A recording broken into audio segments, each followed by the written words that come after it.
Welcome to Solo Shots on the Sweet Spot. I'm your guy, Corey Bradley, joined by two members of the Providence Christian soccer team. I've known these two guys for several years, and I mean, it's amazing to see how much they matured on and off the field. First, I have Layton Hagler, man. Layton, if you would introduce yourself, position, your class, and give me your favorite food. Just something a little light on the subject. Sounds good. Yeah. All right. Well, my name is Layton Hagler, and I play for Providence Christian School. I'm a senior, so I'm class of 2024, and I play attacking mid. And my favorite food has to be steak. Steak's good no matter what. It can be from anywhere. Sure. I mean, it's always good. What are you, Tyson? And I'm Tyson Smith from the 11th grade, 2025. I play center back, and personally, my favorite meal is chicken. You cannot go wrong with chicken. I mean, anyway, anytime. I mean, chicken all the way. But I think, that's pretty good. I like it. So on the line of chicken, what's your favorite chicken though? It's hard. Yeah. Because, a good fried chicken you can't beat. Give me a place. Is there a place? Is it mom's? Like what? If you could pick one spot for fried chicken, what would it be? I mean, it depends on what I'm feeling that day. Yeah. Blue Plate. Blue Plate. It's got some nice home-style fried chicken. Always can go good with some Chick-fil-A, Goldfingers, anything, short and sweet, but it's great to have some. Like, what about you, man? Your steak. How do you like it first? That's always the first thing you're asked. Well, I get mine medium well. I get a lot of hate for that because a lot of my friends like it. They got medium rare. I mean, I like it a little bit pink, but like not too much. Yeah. But my favorite place has to be Old Mill, just because they always do it right. The steak sauce goes great with it. A lot of other good side option stuff too with it. Man, so I always like to ask those type of questions. A little, get the butterflies out, get people kind of just calm and have a little fun and joking in the midst of the action. So, man, talk about this huge win. I mean, 2-1 over HA. Talk about the win first. If you guys just take it away. Well, I mean, this is the first time we beat HA since 2017. Golly, so wow. It's been years and years in the making. I mean, we've been waiting for this moment for years. I mean, besides the point, this team that we've got right now has been from 7th grade. I remember playing, and we've just been clicking. So this was the team, really, from 7th grade. We had a no-loss record from, 3 years ago now? 4 years? I think 10-1. Golly. Yeah. That was not my 9th grade or grade year. And, I mean, the only team we lost to was a 7A Dothan. Wow. So that's impressive, man. I mean, we'll talk about that a little bit later as far as the chemistry with this group. But I want to dive a little deeper on the rivalry, man. We know Providence HA is the rivalry in this area. Like, there's nothing bigger than when these two schools get together. And it doesn't matter the sport. That's the beauty, man. Like, I'm telling you, I was telling people this story several years ago. I was at Providence HA volleyball, and I had chill bumps, man, on my arms. I'm like, it's intense. It doesn't matter the sport. Whenever these two schools get together, everybody knows each other, go to church together, they've grown up together, playing on, you've played with some of these guys too, at some point, probably team, not just on the opposite side, but teammates in your younger years, So talk about the rivalry first, and then we can dive a little deeper on this HA team that you did have to go against. Well, I mean, the rivalry's been like back and forth for years and years. I mean, probably over a decade. Oh, for 15, 20 years at this point. Yeah. Because, I mean, us and HA have been the same size just about for these years and these years, and it's always went back and forth, whether it's football, basketball, soccer, baseball, volleyball. I mean, anything. It's always competitive. So you can always have a good time, great energy, great competition. I mean, stuff you love to see.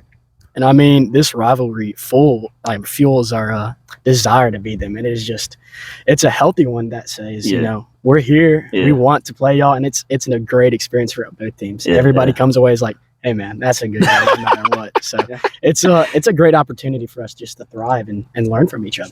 Man, I really believe this is the number one rivalry in the Wiregrass. Like, to me, like, even, you even have two 7A schools, Dothan Enterprise. I was watching them in baseball a few days ago, getting ready for playoff implications there as well. But it's Dothan and Enterprise is pretty much like 30 miles away. So it's not the same, like, we're not going to church together and that kind of stuff. Yeah. It's not as close, man. But this is just a few miles on the road. These two schools apart from each other, man. So, when I think of rivalries, you think Auburn, Alabama, right? We think Auburn, Alabama was probably the best football rivalry there is in the nation. And then being a part of this Providence HA rivalry, as I have the last several years, it's been amazing, man. And I don't know if you noticed, like, I know people at Providence, I know people at HA. I don't clap, I don't cheer, Yeah. I just stay in the middle and just watching a game. And that's what we saw tonight. But so tell me, on tonight's win where you beat HA 2-1, what was the difference? Why was tonight the night that you had your first win over this program since 2017? Well, personally, I think it's been in the making for a very, very long time. Yeah. Since we got Coach Paul, 4 years ago now? I think it was 7. 7 years ago, 7, really. it was my 6th grade year. Oh, for sure. Mhm. But Paul had this desire that, we always had that rivalry. So Paul was like, hey, this group is going to be the group that does it. Yeah. And this senior night was really special to him because this was the only group he went all the way through with. Yeah. So from 7th grade to 12th, he coached them for this moment. Man, so this team that you talk, Coach Paul Fripp has been in charge and preparing you guys for this exact moment, and the belief that comes from Coach Paul Fripp. Talk about what his coaching style and what he believes as far as building the best team product that you can have night in, night out, and what he means to this program. So I think it just goes back to he just wants us to have fun. Yeah. I mean, when we're having fun, we play the best that we can. And that's the thing he told us right before the game is like, boys, it's going to be tough. Y'all can beat them, but you make sure you have fun because you play good when you're having fun. And it's amazing atmosphere just to have that fun. So it's I think we can speak for the whole team that, I mean, everyone was ecstatic tonight. Well, and too, it's one of those things where like we want to have fun too, but we're serious and like in our moments and stuff. So in practice, we may be joking around, having fun, just having a great time. Like, but at the same time, we're getting better. We're working and we're making sure that we're like ready for these games, like these HA games and our playoff games, and really just anything like that. So, tell the viewers, where do we stand now as far as area between these two schools?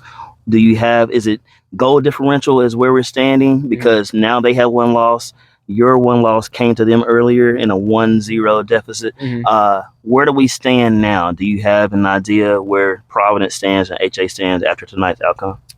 So right now, both our records are the same, and so we're in second just because they have more goals, and the goal differential is slightly greater for them. But we play New Brockton on Tuesday, and so that should be a good game for us. And we're thinking if we win by 6 or 7 or something like that, we should be able to take that 1 seed in the area and hopefully host a first-round playoff for the first time in school history. So that'd be great. Amazing. So that'll be the first time in school history? First time in school history we ever hosted a soccer playoff game. Yeah. So, Layton, your senior year, you've beaten HA, and now you're hoping to be the first program or first team in this program to host a playoff game.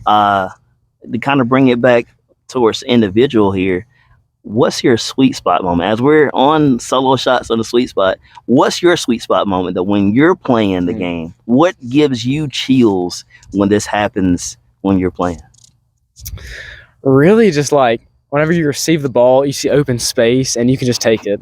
Because, I mean, there's nothing better than seeing green grass and a goalkeeper and just running onto the ball and kicking it in. That's just so much fun. It's true. I mean, I'd say that from defense. Yeah. I take my runs every now and again, and when I get them, I go all the way, and I do not stop. But one thing that just makes me shiver like crazy is penalties. Yeah, and that's just it's rough thinking about it, and it can turn both teams. You get a good penalty, you get a bad penalty, but it's all about how you respond to it, and that's the spot for me. It's just, So, Tyson, give me something that you admire about Layton's game. What is something that you really appreciate on the way he plays? Personally, he's a great leader, and we have a lot in common. We like to lead by example rather than our talk. That's this team kind of what they want. They don't really need talkers because we've had some talkers, and it does us no good. He listens. That is the biggest part of the team. You could probably hear me throughout the night screaming, drop it or pass it or whatever that is, and it works. We listen to each other. We're all with faults and stuff, but the team works together because they listen. Layton, if you would share the same, something you admire, appreciate about Tyson's game when he's on the field. Really, there's 2 things that come to mind. One, the first thing has to be how humble he is. No matter what he does, how he is, he could get 100 saves in one game and like steal the ball 100 times, but he's not gonna say a word about it. He's just gonna have a smile on his face, happiest man you'll ever see. Which I mean, I love to see it. And then second too is just how great of a defender he is. I mean, he's so reliable anytime. It doesn't matter if there's some random kid or a 5-star on him. He's gonna find some way to do his best and lock them down, no matter what. He's always there and he's always reliable. Guys, you heard it here first from Layton Hagler, Tyson Smith. Look, we know there's a lot left. That as far as playoff implications, you got New Brockton coming up, and there's a lot remaining on playoff seeding, and ultimately to the position where you said you want to be the first team in school history hosting a playoff game, and to do it in your senior year, I know that would mean more than you can express. That'd be great. I mean the world. So, Layton, Tyson, I appreciate you guys. All right, thank you. Thank you. Corey. Hey, thank you guys for tuning in to Solo Shots on the Sweet Spot. You can check out the Sweet Spot with Corey Bradley on Apple Podcasts and Spotify as well. Best podcast there is. I'd have to agree.